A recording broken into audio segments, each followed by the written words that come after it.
the book was such a success, and I'm very proud, and I get so many messages and letters how they enjoy the book, and they would love, my fans and people would love to hear more from me. So I had an idea to make a movie, to make a film. It's a day-to-day life, what I'm doing, what kind of responsibilities I have. People, they don't really know, and they will see it. It's day-to-day, from transition team to moving to the White House, packing, establishing my team, the First Lady office, moving into the White House. You just heard First Lady Melania Trump, aka FLOTUS, talk about her new documentary, narcissistically titled Melania, not to be confused with this Melania from Elden Ring. That's not the same Melania, but the Melania we're talking about is the First Lady, and this documentary is going to chronicle her life in the 20-day lead up to President Neck Pussy's second inauguration. And she gave us a brief synopsis of what to expect in that interview that you just watched, but it's still unclear to me whether or not we're going to get to see her move into the White House and if it's going to cover the day-to-day. It'd also be really cool to see the behind the scenes for the crypto scam that she launched too. You know, I hope that they put that in there. I would love to see that. Now, as riveting as this nearly 2-hour documentary sounds, it's apparently not doing too well, even though Trump claimed that tickets are selling out fast. And since he never lies about anything, you would assume that that was true, but apparently not too many people are lining up to buy some tickets. So The Guardian reports that just one ticket for the premiere was sold in London at the flagship location of the biggest cinema operator in the UK, although, to be fair, 2 additional tickets were sold for the 6 p.m. showing later that day. But with that being said, they report at the time of publication, all seats remained available for the 28 screenings of Melania at the Blackburn, Castleford, and Hamilton branches of View. Although they add, the picture was slightly rosier at the Cineworld in Wandsworth, which had sold 4 tickets, while 5 back row seats were also booked at the Cineworld in Brighton. But keep in mind, this is only the beginning, guys, because once word of mouth gets around, and you know, one of the 4 people who saw the film in Wandsworth tell their friends about it, and 2 of the people from the Brighton showing recommended to their coworkers, we could see ticket sales hit double digits for the first time. Who knows? Anything's possible. But that's just the UK. The film hasn't actually launched in America yet. That is tomorrow when it premieres. So we're not really going to know for sure until like the end of the weekend if it does well. But I've got to say, it doesn't look too good, if I'm being honest. People are showing screenshots of ticket sales for their local AMC theaters, and well, as Nate Gilbert points out on Twitter, not a single ticket sold for the opening night of Melania at Boston's largest theater. This person points out that literally every single seat is also still available at the theater near him in New York for opening night, and this person's theater in Omaha also has not sold a single ticket. But wait, before you haters talk any shit, the Royal Regal in Palm Beach, Florida actually did sell 2 tickets for one of the 3 showings for opening day. So there's that. But again, it's still early, to be fair. But having said that, it doesn't look good, both the movie itself and its chance of success. And I've got to ask, did we expect this to go any other way? Because when I found out that Jeff Bezos spent millions of dollars on this documentary, I, much like everybody else, assumed he'd just dump it on streaming services and forget about it. But the fact that they're actually putting this into theaters and spending millions of dollars to market it is fucking wild to me, because who wants to see the Melania movie? Even within the MAGA cult, are there really that many Melania heads? I just can't fathom anyone giving a single shit about this vapid shell of a person who literally chose to marry an ugly pedophile just for his money. The only logical explanation that I could think of as to why Jeff Bezos chose to butter up Trump with this is that Trump and Melania were fighting or something, and Trump thought that this was the best way to make it up to her. Sort of an, I'm sorry I cheated, babe, here's a documentary to make it up to you apology gift, since, you know, this is something that she really wanted, since after all, she's the one who pitched this. Let that sink in. Imagine being so self-obsessed that you pitch a documentary about yourself. Who does that? like, what the fuck? Is incredible, isn't it? But one of the most hilarious things about this is that she's seemingly too dumb to know that this is only happening because oligarchs are trying to curry favor with her husband. She's actually narcissistic enough to think that people care about her and want to see this film on their own volition. Like, you can tell that when she promotes it, she genuinely believes that there's an appetite for this. And get this, she even reportedly got pissed off that Alex Preddy's murder took attention away from its premiere, which happened just hours after his murder, by the way. And journalist Michael Wolff reports that she actually intervened, and her intervention is what ultimately got Donald Trump to back down when it comes to Minneapolis. Now, I do feel like Michael Wolff is exaggerating the extent to which Melania had an actual impact on Trump's decisions. Having said that, is it believable that she would be pissed off that a man who was executed by her husband's Gestapo stole the spotlight from her? Let me think about this. Yeah, I think so. If only they waited to execute him until after the premiere so that we should have at least a little bit of time in the spotlight before this victim of her husband's regime stole it away from her. Like, the audacity of him to do that. She actually thinks the entire world revolves around her, because to her, I mean, it kind of does. Perception is reality. I say this because they held a private screening of the movie for her where various big tech CEOs and oligarchs like Tim Cook from Apple, as well as executives from Amazon, Zoom, and AMD all showed up for the premiere for her dumbass movie hours after Alex Preddy was murdered. And she's naive enough to actually think that they were there for her and not Trump. And shame on all of them, by the way, for attending that, because they saw Alex Preddy got assassinated by this administration, and then they show up to this event so that way they can lick the boots of the wife of the fascist demagogue whose Gestapo murdered that man in broad daylight. Just shameless. They have no fucking shame. But to get back to Melania, when she talked about this premiere that was apparently ruined by Preddy's execution, it was abundantly clear to me that she had no idea that all of the very important people that she was bragging about showing up were just there to blow smoke up her ass. The Fox News host does it too, and she doesn't even realize it. Just watch. A source that was there told me that the college students, the teenagers, were mystified. They were glued to the screen. They loved it. And what I was curious to know, what did the president say to you after the screening, after he saw it for the first time? Was that the first time you saw it Saturday night? It was the first time that he saw a whole film, and he loved it. He said, a must watch. And then what about Barron? Because I know Barron's in the film a lot. What did he say? What was his reaction? He is in the film, and he liked it too. And what about the other children? The other children didn't see it yet. Okay. They will see it soon. And but it was wonderful to have so many world leaders with me on Saturday from all different fields. And we were celebrating it, and the reception of the movie, of the film, was very warm. Girl, get a motherfucking clue. I can't believe this. Do you not understand that nobody gives a shit about you and your stupid ass movie? It was a literal bribe, you idiot. How can you not see that? And the reason why so many very important people were there sucking your clit was because they wanted something from your husband. Is it really that difficult to see that that's what their motives were? Like, his neck pussy was the actual target of their flattery. How do you not get this? I'm struggling to understand how she doesn't get this. Or maybe she does, but she just doesn't care.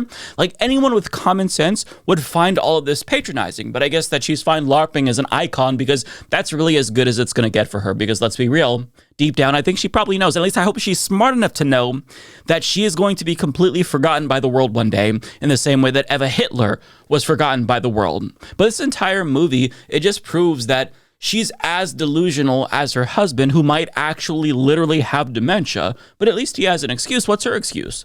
Cognitive dissonance? I just want to believe that I'm adored by the world? Get over yourself. And it's so fucking funny how the Fox News host doing this interview seemingly doesn't even know what to ask, because, like, it's clear she doesn't give a shit, but she has to pretend to care. And she is not doing a very good job at making it seem like she actually cares. Just let me show you some examples. We see some scenes of you designing your inauguration dress.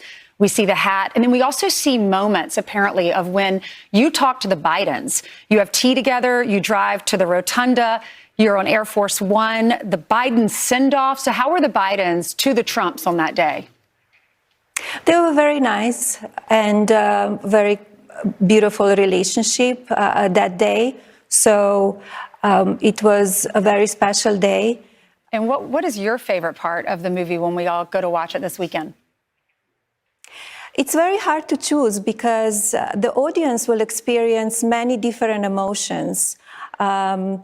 Humor, sadness, grief, many things. And I think everybody will connect on the certain scenes.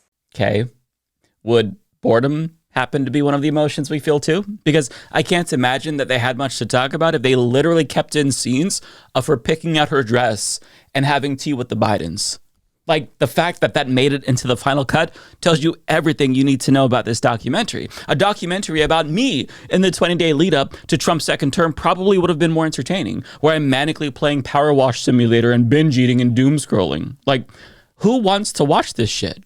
Like, nobody wants to watch this shit. This is the answer. The one person this was made for is Melania Trump. Trump doesn't even want to see this shit. He's just lying when he says that he liked it. He's just trying to keep her happy. And one of the funniest aspects about this entire shit show is that even the people who helped make this abomination, they are also hoping it fails. And that's not just because of the subject matter. It's because the entire situation was reprehensible. As Rolling Stone reports, crew members say that the worst part of working on the film wasn't the propagandistic promotion of a fascist regime. Rather, it was having to work alongside accused sex pest Brett Ratner. And really, sex pest is too generous because this man is an actual alleged rapist. Quote, "I feel a little bit uncomfortable with the propaganda element of this," one member of the production team said, "but Brett Ratner was the worst part of working on this project." That person said they weren't aware of Ratner's involvement until just days before filming began, and they would not have accepted the job if they'd known. And while the crew was overworked and not allowed to take breaks, Brett Ratner would come in with food and pig out in front of his starving staffers. Poor working conditions aside, though, the crew also just doesn't want to be associated with it. Quote, "One person familiar estimated that some 2/3 of the crew members who worked on the film in New York had requested to not have their names formally credited on the documentary. A separate person who will be credited on the film said, after experiencing the first year of Trump's presidency, they now wish they had not put their name on it. Quote, "I'm much more alarmed now than I was a year ago," that person said. And get this, unfortunately, if it does flop, one member of the Melania production team said, "I would really feel great about it." God damn. So even the people who made the movie are so embarrassed by it that they don't want credit and they're hoping it fails. But I'm sure that all of the very important people who told Melania at the premiere how wonderful it was were being totally honest. But the most embarrassing fact about this film that I wasn't even aware of until today is that there was actually a bidding war over this film by major movie studios, mind you. Disney and Paramount also tried to buy the rights to this film, but they were outbidded by MGM, which is owned by Amazon. Like, if that doesn't speak to how broken our system is, nothing does. You have multi-billion-dollar corporations fighting each other to finance a film that they know is going to flop, all so they can curry favor with the incoming fascist president. Fuck all of these corporations. But as infuriating as that is, I'll admit that I'm glad that they did decide to put out this movie, because even though the film itself isn't entertaining to me, I am entertained by the discourse surrounding it, because basically everyone and their mothers are shitting on this movie, and I am living for it. Here's some of my favorites. Even if they showed this on a plane, people would still walk out. The woman, the film, the disease, malaria. This one is good. People were calling Trump a pedophile, and there were also pictures of her with Jeffrey Epstein in the replies to her about this. And also we've got this one. "I'm completely addicted to checking the AMC app to see how many people have purchased tickets for Melania. At most, there are like 3 tickets sold per showing. Love to see it. Life hack. Get an easy dopamine boost by checking out how Melania tickets are selling at your local movie theater. Might go watch Melania's documentary at the theater so I can spend some time alone. We gotta go through that whole Nobel Prize shit again when Melania doesn't get nominated for an Oscar." Oh God, I didn't even think about that. Imagine them thinking that what the world wants right now is a movie about Melania. And my favorite, Goku to Vegeta. "Let's fight somewhere empty." Cuts to an empty screening of Melania. And mind you, these were some of the nicer comments, but if that wasn't enough, even CNN was roasting the shit out of it. Just watch Harry Inten's face during this segment. What we're expecting right now in terms of how the movie is going to be received, just take a look at the projections for the Rotten Tomatoes for Melania, the chance of the score, in fact, being below 20%. That's not good, Aaron. That's not good, being below 20%. A majority chance, according to the prediction market odds. And why is it? Why do they feel that the odds might not be so hot to Trump? Well, it comes back to the fact That's the same reason that we don't think that it's going to necessarily be selling out a whole heck of a lot of tickets. Why? Because what's the projection for opening weekend for Melania? It's just $1 to $5 million, which is, again, not so great. That's a forecast. Take a look at Fahrenheit 9/11, the top documentary of all time in the first weekend. It was $41 million for inflation. Melania, not anywhere close. Right. Even if Trump or somebody goes in and buys a whole lot of tickets, I think with the scrutiny on this, people might be able to see what's happening. Okay, but there's also the, things might not make a lot of money, bring in a lot of money, but it's all comparative to how much money was spent on it. Yes. How much money was spent on Melania? Yeah, okay, so you see that $1 to $5 million in the opening weekend projection. How about the fact that $75 million spent by Amazon? That includes the money they spent on the film to purchase the rights, $40 million, and then $35 million spent on all of the advertising, all of that jazz to try and build up that audience, which right now doesn't seem like they're rushing to actually see it. And one would think, given their marketing savvy, perhaps they were aware of that, despite the spending. Amazon CEO went to the premiere at the White House. Tim Cook went from Apple. Tell me something I don't know. I will tell you something that you don't know, Aaron Burnett. The film Melania might not be doing so hot to trot come this weekend, but Jeff Bezos is doing quite well under Donald. Oh, I'm sure he is, Harry. It's almost like the bribes are working. Shocker. But it's worth saying again that Melania really is as stupid as her husband, the person, not like the movie. Like, she is as dumb as Trump, because they both want all the glory and all the adoration without doing anything to earn it. Even if it's fake, they'll take it. She'll happily let Trump's donors treat her like a Make-A-Wish kid with this dumbass documentary just so she feels special. Just like her husband with a pussed out neck is going to happily accept a fake peace prize from FIFA and the Nobel Peace Prize that was literally awarded to somebody else. Like, you can't make this shit up. He'll even take some random glass thing with the Apple logo on it that Tim Cook gave him to kiss his ass and not think that it's patronizing at all. Just think, oh, wow, this is because he actually genuinely admires me.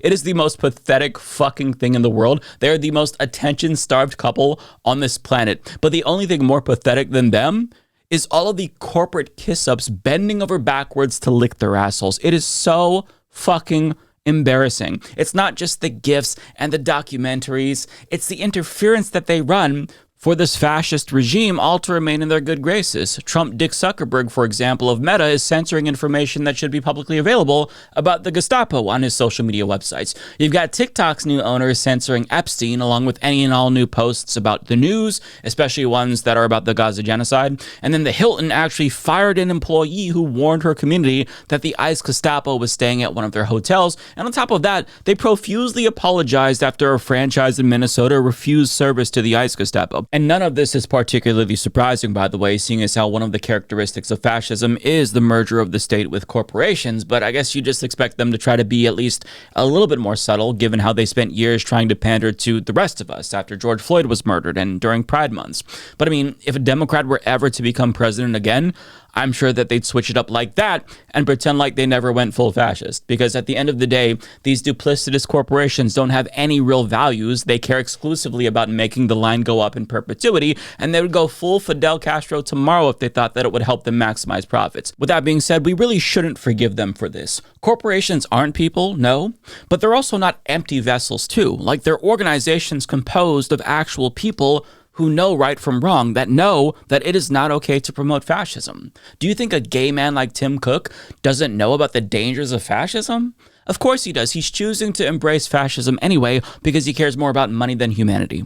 So we shouldn't forget everything that we're seeing. All of the gifts, the fake awards, the ass-kissing, the documentaries, and we should never, ever forgive these cowards for capitulating so hard to fascists. Like, I know they're gonna suck Trump's dick, but like, do you really have to deep throat it until you fucking gag? God damn, like, may every one of these pathetic cunts be shamed for the rest of their fucking lives for licking Trump's taint until it's raw. It's just so embarrassing, and it's incumbent on all of us to make sure that they never ever live that down. The saddest part, though, is that even though Jeff Bezos knew that this movie was gonna flop, he already got what he wanted out of it. So even though it's hilarious to see every single person mock this dumbass movie that nobody cares about, still, the oligarchs are going to get the last laugh because it's all about money. And this facilitates them maximizing profits. And that fact should infuriate us all.